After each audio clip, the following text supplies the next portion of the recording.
Olá, olá, seja muito bem-vindo mais uma vez ao Redação Novo Tempo. Um abraço para você que está acompanhando a gente pela rádio, muito obrigado. Você que está acompanhando pela TV também, é muito bom ter a sua companhia sempre aqui com a gente nessa nossa roda de discussão. Aqui com a gente hoje eu recebo, junto com os meus colegas, Wendel Lima. Wendel é jornalista, ele é editor de revistas na CPB. A CPB que é a Casa Publicadora Brasileira. Muito obrigado, viu, pela sua presença com a gente, Wendel. Obrigado, Hélio. É um prazer estar com você. Espero que o papo seja muito bom.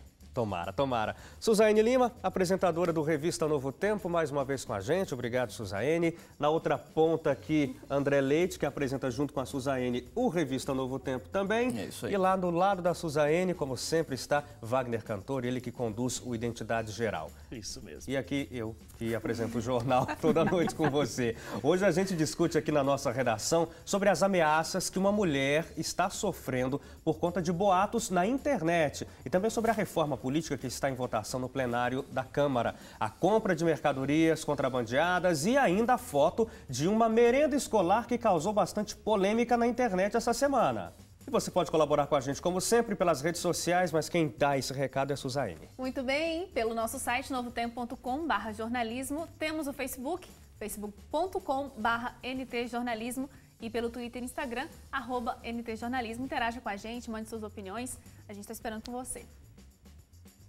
Bom, e olha só, a operadora de caixa Francineide Freitas Leal, esse é o nosso primeiro tópico de hoje, ela tem 27 anos e ela teve a vida mudada de cabeça para baixo depois de boatos divulgados nas redes sociais acusando ela e o ex-marido de sequestrarem e traficarem crianças. Francineide vem recebendo diversas ameaças na internet e está aí tentando não acabar como uma outra mulher, Fabiane Maria de Jesus. Você deve se lembrar desse caso. Ela acabou sendo linchada até a morte no ano passado. A dona de casa foi arrastada e espancada por moradores do Grajaú, em São Paulo. E após ser confundida também com uma suposta bruxa que estaria sequestrando crianças para rituais de magia negra. Esse é um assunto sensível, é um assunto sério, importante e que chega a me dar medo, eu confesso. Porque esse casal que está sendo vítima desses novos boatos, primeiro que a gente não sabe nem qual que é a motivação para que alguém crie uma história tão extraordinária como essa para denegrir a imagem de duas pessoas a ponto de colocá-las em risco. E isso dá medo no sentido de que qualquer um pode ser vítima de algo como que está sendo acontecido agora, né? Estou até engasgando aqui, o negócio é sério. Só fazer uma correção, a Fabiane Lopes Maria de Jesus, ela foi linchada no Guarujá. Guarujá, eu falei Grajaú. Você falou Grajaú. Grajaú é um bairro, se eu não me engano, de São Paulo, Osasco, alguma coisa assim. E o Guarujá? O Guarujá é litoral de São Paulo. Tá. Bom, eu gostaria de começar falando primeiro da parte como se chama, né? Vamos falar aqui um pouco mais de etimologia.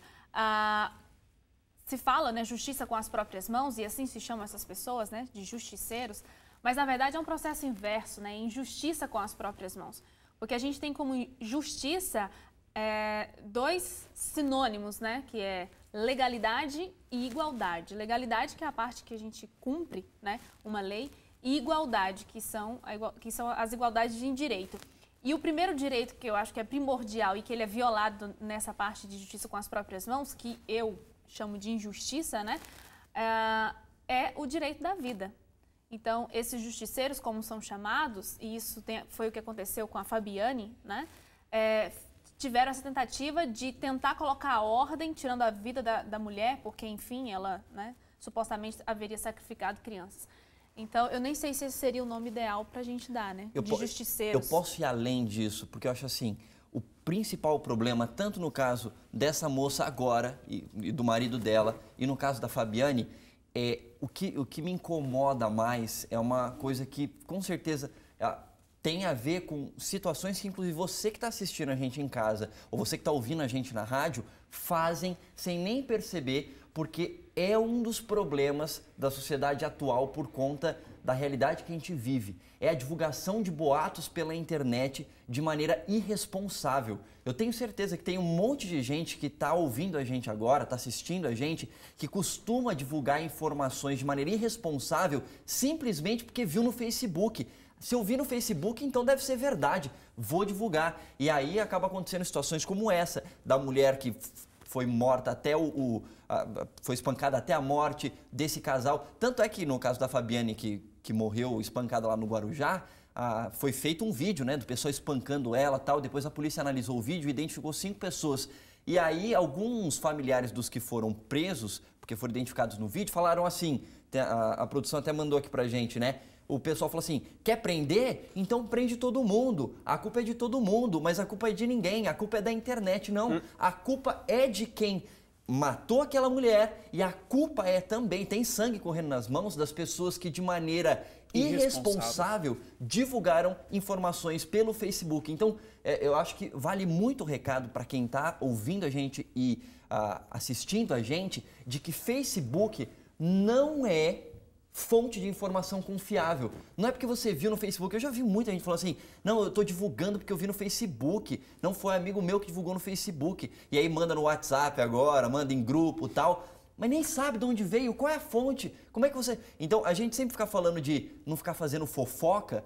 As pessoas não param para pensar que na vida virtual, quando você divulga uma informação que não é verdadeira, sem confirmar da onde que vem essa informação, se é verdade, se vai prejudicar alguém, você está fazendo fofoca no mundo virtual. E a gente sabe, a Novo Tempo, boa parte do nosso público é evangélico, tem um monte de gente aí fazendo fofoca e dando testemunho falso nas redes sociais aos montes, porque não presta atenção nisso.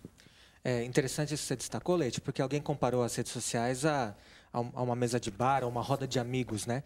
Só que acontece que o impacto é muito maior, né? Se uma conversa, um boato, ou a gente falar mal de alguém num contexto como esse de poucas pessoas, como se estivéssemos aqui não sendo televisionados, o impacto seria um. Outro é a gente ter isso elevado a não sei que potência no contexto das redes sociais. Isso começa da gente compartilhar qualquer tipo de informação que não seja fidedigna. Pode ser a frase de um pensador que a gente não sabe se realmente ele disse aquilo, é uma notícia sensacionalista, e no contexto evangélico isso é muito forte, né? Muito presente. Então a gente também tem que atentar para essas questões, que essa questão de fidelidade de informação envolve todo esse tipo de coisa que a gente compartilha e curte. Nós somos responsáveis por isso, por aumentar ou conter essa onda, né, de boato na rede social. Eu acho que essa pauta que a gente está discutindo aqui, existem vários aspectos que estão aí nesse meio. Uma delas é essa questão fortíssima da internet que vocês estão colocando, e outra é essa questão da justiça com as próprias mãos. A gente, às vezes, a população de um modo geral fica bastante estressada porque a justiça é lenta. A gente sabe, a gente até falou isso aqui em outros momentos, realmente a gente tem um processo que talvez seja uma máquina muito complexa, muito cheia, para que esses assuntos sejam resolvidos. Agora, o tempo da justiça é diferente do tempo da mídia. Às vezes a mídia quer divulgar, quem é o culpado, não é culpado, mas a justiça tem um processo que precisa seguir para que isso possa ter uma solução. Vai ser preso, não vai ser preso, quanto tempo vai levar, quanto tempo não vai. Agora, à medida que as pessoas elas passam por cima desse processo judicial e vão tentar fazer justiça com as próprias mãos, faltando peças, e a gente está cheio de casos de pessoas que foram condenadas antes da justiça realmente dar o veredito e elas eram inocentes. E, inclusive, pessoas que foram condenadas pela justiça e depois eram inocentes. Então, isso precisa ser muito bem trabalhado e não está nas mãos da população, seja qualquer que seja o caso, o cumprimento de uma pena, a execução de uma pena. E sabe qual que é o grande detalhe disso? É que se as pessoas começam a querer fazer justiça com as próprias mãos, a gente volta na Idade Média. Claro. Porque daí eu acho que essa pessoa é culpada e merece morrer, ou eu posso bater nela, eu faço isso. E aí depois o parente daquela pessoa fala, mas você bateu no meu parente, matou meu parente, eu vou matar você. E aí vira uma coisa, vira um círculo que nunca acaba. E isso acontecia, se a gente volta séculos atrás, isso acontecia. Mas é exatamente por isso, por coisas que a gente foi aprendendo como sociedade, que fizeram com que a gente chegasse no ponto que a gente tem hoje, onde as pessoas entendem que precisa haver uma pesquisa, precisa haver um julgamento correto para que as pessoas possam ser julgadas e a sociedade tem os seus instrumentos para fazer isso acontecer, né? Não sou eu que vou fazer a justiça acontecer. Eu posso contribuir com a justiça se assim eu for convidado. Agora, eu não faço com que isso aconteça. A sociedade tem os seus instrumentos. E aí entra, Wagner, a questão das instituições, né? A gente tem instituições ineficazes, está falando no contexto brasileiro. Mas a gente tem que procurar o fortalecimento disso, porque as instituições são aquelas entidades que mediam esse direito que todos nós temos, que a Suzane comentou, para que isso seja distribuído de forma igualitária. Porque senão, se depender de mim, né, fazer algo, aí isso vai gerar um ciclo de vingança que a gente não sabe aonde para, né, de retaliação. Agora, nesse caso específico que a gente comentou no começo, falando da mulher que foi linchada no ano passado, ela era inocente. Pelo menos é o que se imagina. Não havia nenhuma comprovação de nada. Era um boato que circulou pela internet com a foto dela, como está acontecendo agora com esse casal. E ela era inocente. Agora, independentemente de se ela não fosse inocente, não cabe a ninguém fazer o que foi feito.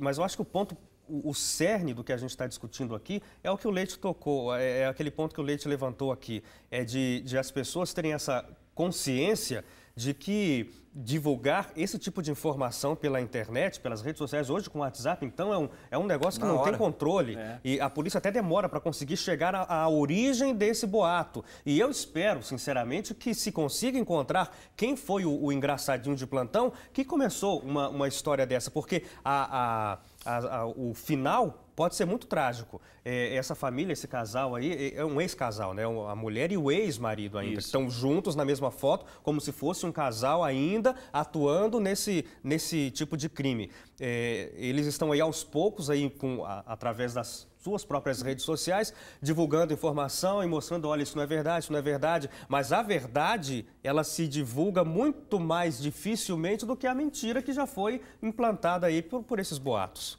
Tem até um ditado, eu não estou lembrando agora, aquele momento chapolim, assim, né, que você tenta lembrar o ditado e não vem na cabeça, mas que fala que quando uma mentira contada, um boato como esse, é que nem você tentar espalhar, tipo, folhas de outono ao vento, tipo, você joga as folhas e elas se espalham com facilidade. Para você catar cada uma delas depois, você não consegue, entende? Então, esse é um problema. E aí, eu aproveito até o gancho disso que você está falando, porque o Wendel falou um negócio que eu achei muito interessante. A gente está num contexto evangélico que, às vezes, as pessoas acabam divulgando um monte de informações como se fossem verdade na mídia, e até com boas intenções, mas elas se esquecem de princípios, inclusive bíblicos, a gente poderia dizer, de ser responsável por aquilo que você divulga. Então, por exemplo, essa semana aconteceu um caso de uma amiga que divulgou para várias pessoas, falou assim, nossa,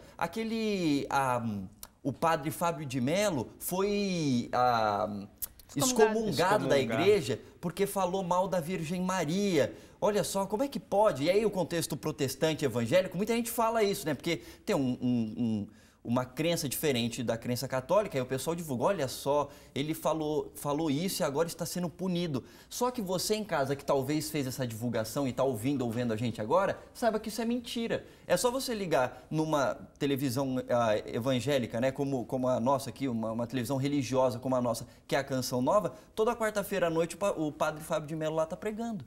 Ou seja, as pessoas divulgam as coisas sem nem saber, só que aí elas começam a divulgar, puxa, eu estou fazendo isso porque eu acho que é bom as pessoas saberem. Mas da onde você tirou isso? Não, o problema é que olha, já está na internet, a pessoa já tem a internet fácil na mão, todo mundo tem, mas não se dá ao trabalho de abrir uma outra aba e pesquisar. Será que é verdade? Faz assim, ó, qualquer que seja a coisa, escreve lá, é verdade?